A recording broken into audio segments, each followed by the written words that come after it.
There's been talk about $1,000 checks to every American, increasing support among Republicans and some Democrats for that. Would you support that going to everyone, or would you support some sort of income restriction on who gets a check? Well, I think it's clear we don't need to send people who make $1 million a year checks, okay? But that's one of the ideas we like. We're going to preview that today, and then we'll be talking about details afterwards. Well, I think we're going to do something that gets money to them as quickly as possible. That may not be an accurate way of doing it, because obviously some people shouldn't be getting checks for $1,000. And we'll have a pretty good idea by the end of the day what we're going to be doing. Mr. Secretary, yeah, John, can you tell how would the mechanics of this work? I mean, we've been talking about a payroll tax holiday. Some $500 billion worth was floated to me today. But so how would this idea of sending people a check work? Would that be sort of advance on what they would pay in payroll tax? Again, we want to make sure Americans get money in their pockets quickly. We want to make sure small business owners have access to funds. We want to make sure that hotels, airlines, we have an entire package. We'll be laying out those details later today. I remember the fear and the panic that existed in 9/11, where in a single moment your whole concept of life and society can be shaken, where you need to see government perform at its best. You need to see people at their best. Everybody's afraid, everybody's nervous, how you respond, how you act. This is a character test for all of us individually. It's a character test for us collectively as a society. What did you do at that moment when all around you lost their head? Right? Rudyard Kipling. That is this moment. What does government do in this moment? It steps up, it performs, it does what it's supposed to do. It does it better than it's ever done it before. What does government not do? It does not engage in politics or partisanship. Even if you are in the midst of an election season, even if you are at a moment in time in history where you have hyper-partisanship, which we now have, the President of the United States, Donald Trump, it is essential that the federal government works with this state and that this state works with the federal government. We cannot do this on our own. I've built airports, I've built bridges. We have made this government do things that it's never done before.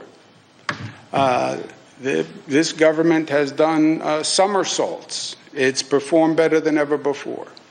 I am telling you, this government cannot meet this crisis without the resources and capacity of the federal government.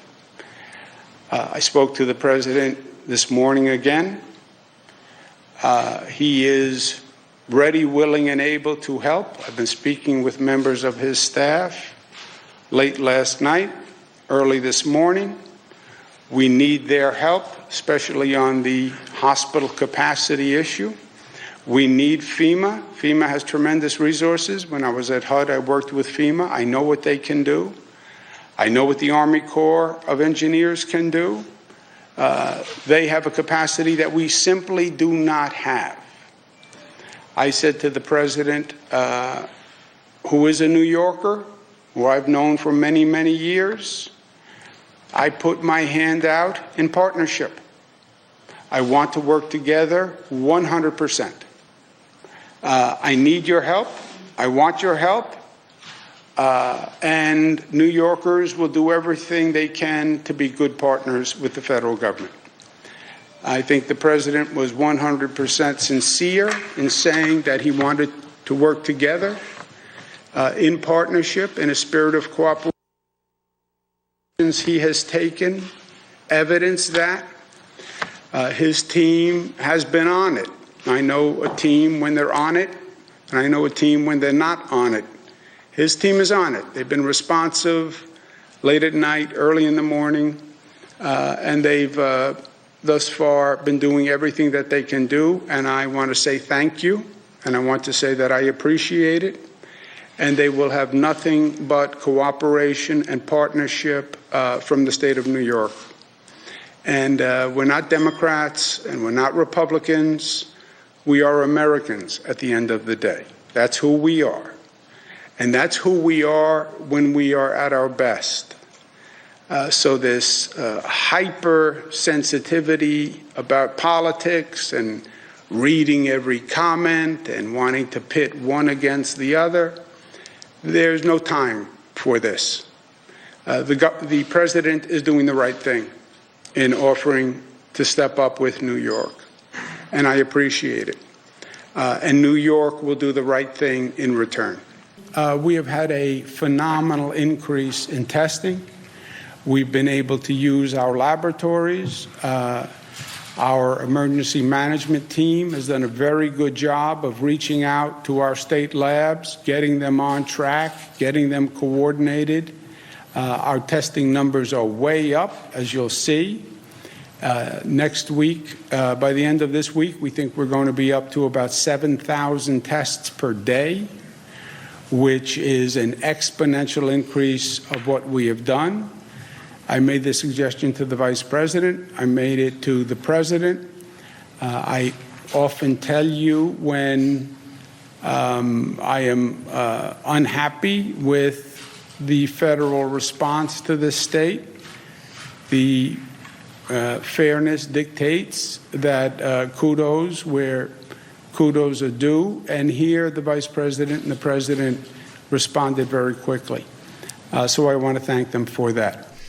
Every single thing his administration, and it starts at the top, including the Vice President, has been consistent with the expectation that we'd repatriate these passengers, and we do it in a way that does justice to the spirit that defines the best of our country and the state of California. It goes without saying that the United States must work with scientists around the world to aggressively develop a vaccine for the coronavirus. The Trump administration has suggested, as some of you know, that the vaccine might be too costly for some people to afford. How vulgar, obscene is that idea? That you're rich, you can get the vaccine, you're poor, you can't get the vaccine, you're going to die, you're going to live, so that the drug companies can make their outrageous profits not acceptable to the American people. When that vaccine is developed, and it must be developed as quickly as we can, working with folks all over the world, obviously, it should be made free to every person in this country, and in fact, every person in the world. Over the past couple of days, President Trump has said that he would prefer if none of the passengers aboard these cruises landed on U.S. soil. Did he mention any of that to you in your conversation? Yeah, we had a private conversation, but he said we're going to do the right thing, and you have my support, all of our support, logistically and otherwise. Not based on tweets that have no scientific basis, not based on politics, not based on policies designed to protect the wealthy and the powerful. So before he made those statements publicly, I had a private conversation with him around 4:30 West Coast time, and he said everything that I could have hoped for. And we had a very long conversation, and every single thing he said, they followed through on. So I'm just not interested in finding daylight on those statements. At a time when half of the people in this country live paycheck to paycheck, and when people go to work every single day, even when they are sick, because they need an income to take care of their families, the United States remains the only major country on earth not to guarantee paid sick leave and paid family leave. Now, that is absurd in a general sense, but it is particularly dangerous given the moment we are at right now. And that means that today there are people who are going to work who may well have symptoms of the coronavirus or other illnesses. And in the midst of this crisis, when we do not want people going to work who are sick, who may have the coronavirus, we must guarantee that all people who do not go to work or self-quarantine themselves because they think they may have the virus receive a paycheck to keep their families and their own lives going. Not a radical idea. If we were living in the system we want to live in, that I want to see, of course everybody would have paid medical leave.